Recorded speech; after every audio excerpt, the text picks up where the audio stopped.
Hey guys, what's up? It's your girl Cooking with Tammy, and I'm back with another delicious recipe. Today I'm going to show you how to make a delicious creamy baked mac and cheese. So without further ado, let's introduce these ingredients and get to cooking. By the way, I'm so excited, and I'm going to tell you why I'm excited in a second, besides making this delicious creamy baked mac and cheese. But anyway, let's introduce these ingredients. We're going to be using elbow macaroni. If you don't have elbow macaroni, feel free to dabble a little bit with different textures of pasta. You could definitely use cavatappi pasta for this macaroni dish as well. We're also going to be using 3 different types of cheeses. Now, excuse the presentation of my cheese. I don't know what's wrong with my shredder. Well, actually, here's the thing. If you look closely, it's not really shredded. You have 1 or 2 pieces in there that's shredded. That's simply because the cheese was room temperature. Your girl needs to cook now, not later. So I wasn't able to come home and take the cheese, place it into the refrigerator, harden it on up. If you don't harden up the cheese, this is pretty much what you're gonna have. But anyway, we are gonna be rocking out with some sharp cheddar cheese, along with soft and creamy Gruyère cheese. And this right here, my friends, is Gouda cheese. We're also going to be needing a bunch of seasonings to give our macaroni the ultimate flavor. We're going to need some chicken bouillon along with a combination of seasonings. We have onion powder, garlic powder, paprika, both smoked and regular, along with salt, ground black pepper, and a little chicken bouillon for that extra flavor. All-purpose flour, half and half, whole milk, and we're also going to need some hot sauce for this recipe. The reason why I'm excited is because we're going to be incorporating some Cooking with Tammy's all-purpose chicken seasoning in this mac and cheese as well. I'll definitely explain a lot more about this seasoning in a couple minutes. We're also going to need some butter. For this recipe, we're going to be using unsalted butter. So with all of that being said, let's get to cooking. So we're going to start off with adding some chicken bouillon. A couple tablespoons is good because it's a lot of water, as you can see. We're going to give it a quick mix. Once we're done, since the water is hot and boiling and ready to go, we're going to add our pasta. Give it another stir. Cover it on down. Allow it to cook until it's al dente, simply because we're going to be placing this mac and cheese into the oven and we don't want to overcook our noodles. We're about to make our delicious cheesy cream sauce. So to a skillet, we're going to add some butter.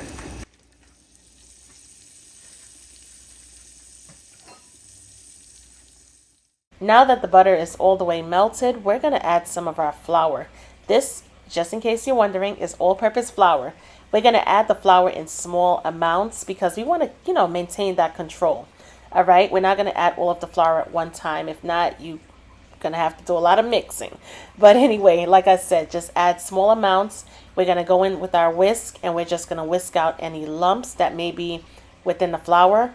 And the goal here is to just basically cook that floury taste out of the flour. This part should take about 1 minute. We're going to introduce our half and half to the mix. Be sure to pour the milk in slowly. This is the point where everything is done in slow motion. After we introduce the half and half, we're just going to give it a quick mix. And once we're done, we're going to add the whole milk. We're going to stir that in as well. In a matter of minutes, our roux is going to start to thicken up. Off camera, I stirred this roux consistently simply because I wanted a nice, smooth texture and consistency. This is it right here, guys. We're going to go ahead and add our seasonings. We are going to stir these seasonings on into this roux really, really good. All right, we're going to make sure everything is perfectly combined. Now, when it comes down to making a roux, a question that I usually get is, oh my goodness, Tammy, by the time I turn the stovetop off, my roux is a little bit too thick. Do I toss it? Do I start over? Simply, all you have to do is, if your roux is a little bit too thick and the consistency is not where you want it to be, all you have to do is add some liquid. You can simply add more milk to loosen it up just a bit. However, add small amounts of milk at a time.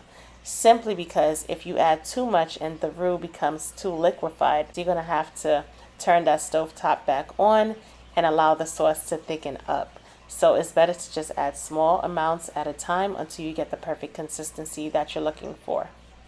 We want to make this delicious creamy baked mac and cheese memorable, so we're going to add some of our 5-star all-purpose chicken seasoning to the mix, and we're just going to stir it on in.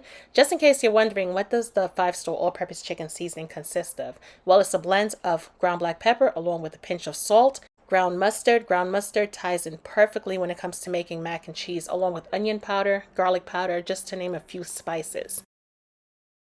And we're going to add our cheeses. Of course, we're going to reserve some of our cheeses to top the mac and cheese with later. We're going to start off with adding our sharp cheddar cheese. And even though we're only adding 3 cheeses, nothing to break the bank, we're going to have the best flavor profile going on. We're also going to add our soft Gruyere cheese as well. If you can't find soft, of course, just add regular Gruyere. And last but not least, we're going to add our Gouda cheese as well. Add a good amount. Once you're done, you're going to mix it and stir it on in. Allow the cheese to become nice and melted. Once you're done, your cheese sauce should look just like this.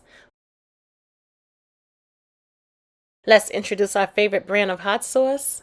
Stir that on in as well.